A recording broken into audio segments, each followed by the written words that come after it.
エモエモ。こんにちは、えもこです。今回はお絵描きや動画編集のスピードが速くなる最新の左手デバイスツアーボックスエリートをレビューします。左手デバイスは複雑なキーボードのショートカットをボタン一つでできるようになる便利アイテムなのですが、この製品は Google メディアテックオートデスクの元社員さんがプロのクリエイターの方々と一緒に開発したクリエイター向けの左手デバイスになります。私は初代ツアーボックスも持っていて、3つのダイヤルで絵の回転やペンの太さの調整が簡単にできたり、動画編集がサクサクできて便利なのですが、今回レビューする新型はボタンの押し心地が良くなっていたり、 Bluetooth の無線接続に対応してさらに使いやすくなっているようなので、実際にお絵描きや動画編集などに使ってみて、使い心地やおすすめの設定方法、 Mac を経由して iPad と一緒に使う裏技などを詳しくレビューしてみたいと思います。それでは早速開封していきましょう。付属品は説明書、本体、 USB ケーブルに単3電池が2本入っていました。本体とケーブルをしまうポーチもついていて、持ち運ぶ時にケーブルの先が当たって傷つかないようになっています。本体の色はブラック、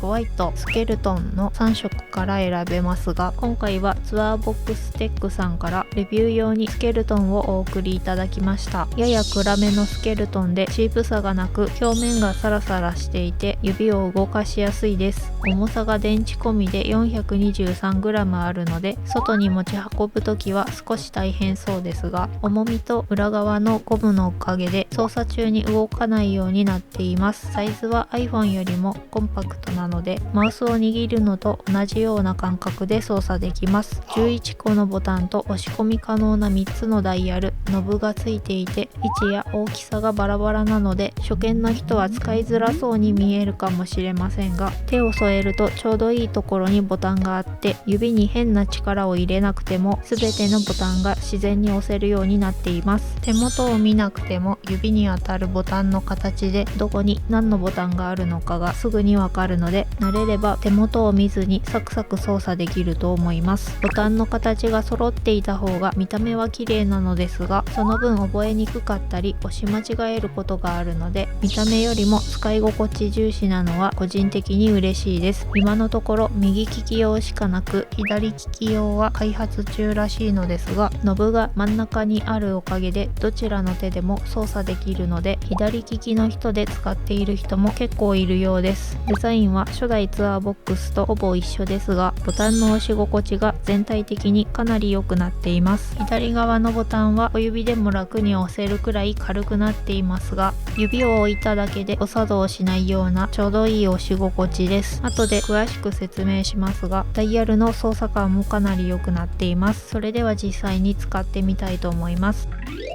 ツアーボックスは Windows と Mac に対応しているので、まずは公式サイトの上の方にあるダウンロードのソフトウェアから自分のパソコンにあった設定アプリをダウンロードしてインストールします。ツアーボックスエリートは有線と無線の両方に対応していますが、パソコンに USB-C 端子や Bluetooth がついていない人は別売りの USB-C to A ケーブルや Bluetooth 5に対応した USB レシーバーも必要になります。有線で使う時はパソコンにケーブルでつなぐだけで OK ですが、無線で使いたい時は設定アプリの Bluetooth デバイスをペアリングを選んで、裏側の電源スイッチを上にスライドした後、丸いボタンを長押しすると表側の LED が点滅して無線で接続できます。一度接続すれば設定アプリを立ち上げた時に自動で接続してくれます。気になるバッテリーの持ち時間は単3電池2本で2ヶ月くらい持つようなので、こまめに電池交換しなくても良さそうなのはありがたいです。 USB で手軽に充電できないのが気になる人もいるかもしれませんが、内蔵式のバッテリーは数年使うとバッテリーの持ちが悪くなったり、バッテリーが膨張して本体ごと買い替えないといけないことがあるので、個人的にこの手のデバイスは電池式の方が好みです。もちろん充電池でもちゃんと動きました。しばらく使わないとバッテリー消費を抑えるために自動スリープされますが、が Bluetooth 5.1 対応のパソコンだと再接続が1秒かからないくらい早いので、有線とほぼ同じように使えるし、何より机の上がすっきりするので、個人的には無線接続がおすすめです。無線の場合は同時に2台のパソコンを登録できて、ボタンを押すだけで簡単に切り替えられるので、私はメインの Windows とサブの MacBook を登録してみました。残念ながら iPad には正式に対応していませんが、 iPad を Mac の液タブ兼サブモニターとして使えるサイドカーという機能を使えば、なんと iPad と一緒に使うこともできてしまいました。前のモデルはパソコンとツアーボックスをケーブルでつながないといけなかったので、パソコンの近くじゃないと使えなかったのですが、ツアーボックスエリートが無線接続に対応したおかげで Mac に無線接続された iPad とツアーボックスを無線の届く範囲で別の部屋に持ち出せるようになったので、裏技的な方法になりますが、 iPad や Apple Pencil と一緒に使いやすくなったのはかなり嬉しいです。非公式な使い方なので突然使えなくなるかもしれませんが、隣の部屋くらいならたまに遅延があるかなというくらいで普通に使えて感動しました。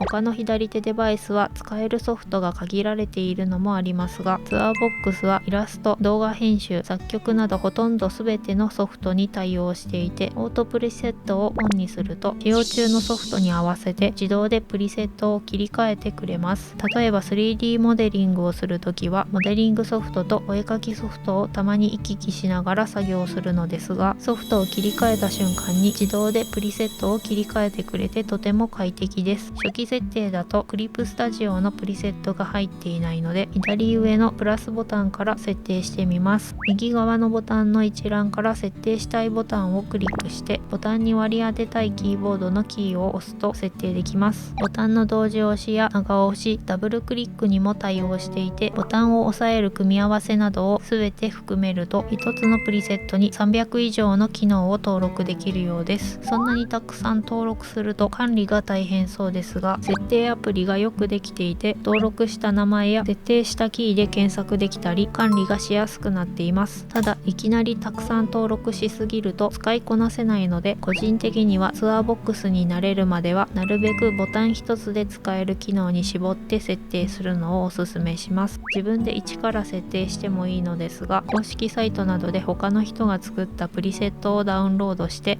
左上の矢印マークから読み込めるので、どこに何を設定したらいいか迷いそうな人は他の人が作った設定を参考にしながら自分好みに改造してもいいと思います。左手デバイスはどこに何を設定したのか覚えられずに挫折してしまう人もいると思いますが、ツアーボックスはショートカットの一覧をいつでも表示できる機能があるので、操作に慣れるまではそれをどこかのボタンに設定しておくといいと思います。あと十字ボタンは画面にずっと表示させておけるので、よく使う機能を十字ボタンに設定すると迷うことが少なくなると思います。私は上に色を変更するカラーサークル、右に Undo、下に Redo、左に絵のバランスをチェックする左右反転を設定してみました。スポイトもよく使うのですが、そちらはペンのボタンの方につけています。レビュー用に作った仮の設定ですが、その他の設定はこんな感じです。それでは実際に使用しながら使い心地をレビューしてみたいと思います。個人的にいいなと思うのが、形の違うダイヤルが3つついているところです。デジタルでお絵描きするときは筆の太さや濃さを変えたり、絵の拡大縮小、回転、色の調整などをしながら描いていくのですが、例えば画面の回転をキーボードでやろうとすると、絵を描く手を止めてキーを押さえながらペンで画面をなぞって絵の角度を調整しないといけなかったり、筆の太さの調整で何度もボタンを押さないといけなかったり、その度に絵を描く手が止まってしまうのですが、ダイヤルだとその辺が素早く調整できてとても快適です。ちなみに私は左上のダイヤルにキャンバスの拡大縮小、押し込みで画面いっぱいに表示、左下のダイヤルにキャンバスの回転、押し込みでリセット、中央ノブにペンのサイズの変更を割り当てて、右下の短い方のボタンを押しながら左上のダイヤルを回すとレイヤーの上下移動ができるようにしてみました。動画編集でいらない部分分をカットする時などもダイヤルを使うとタイムラインの移動や拡大縮小などが素早くできるので、動画の編集スピードもかなり速くなると思います。このようにダイヤルの方が操作しやすい機能が結構あって、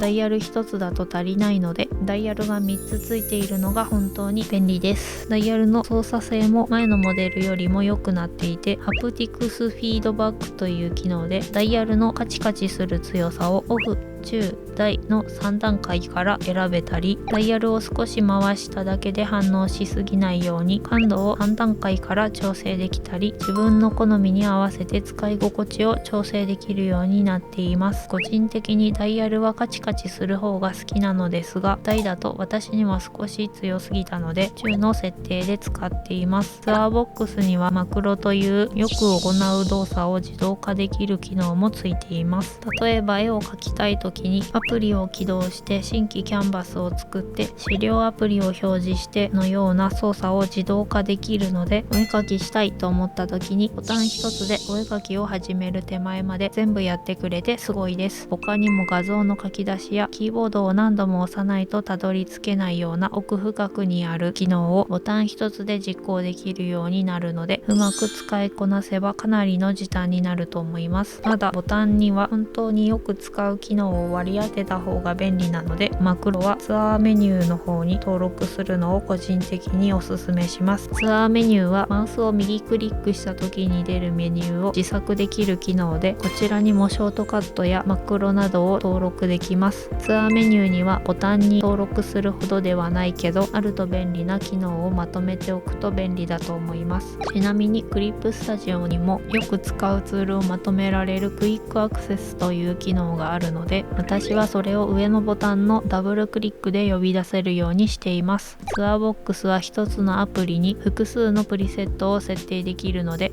一つのプリセットに全部詰め込まずに、例えば線画を描くときと色を塗るときでプリセットを分けてもいいと思います。ツアーボックスはお絵描き以外にもいろんなソフトで使えるので、私はブラウザで Web アプリを使うときに文章を書くときと YouTube を見るときで設定を分けてみたのですが、定型文の入力や動画視聴が快適にできるようになりました。ツアーボックスは置き型の左手デバイスで、長時間使うと手首の机に当たる部分が痛くなりそうなので、100均のパームレスト付きマウスパッドなどを下に敷いてもいいかもしれません。というわけでいろいろと使ってみましたが、ツアーボックスエリートはクリエイター向けに一から設計されているだけあってかなり使いやすい製品だと思いました。左手デバイスはゲーミング用のコントローラーなどを代用することもできますが、ショートカットの割り当てやプリセットの切り替えがスムーズにできなかったりするので、ちゃんとクリエイターの人が使いやすいように本体とソフトが設計されているところがとても良かったです。ただ自由度が高すぎていきなり完璧に使いこなすのは難しいと思うので、使いこなすまでに少し時間はかかると思います。いろんな人の設定を見ると本当に10人十色なので、よく使う機能から少しずつ設定して自分だけの左手デバイスを育てるような感じで使うといいと思います。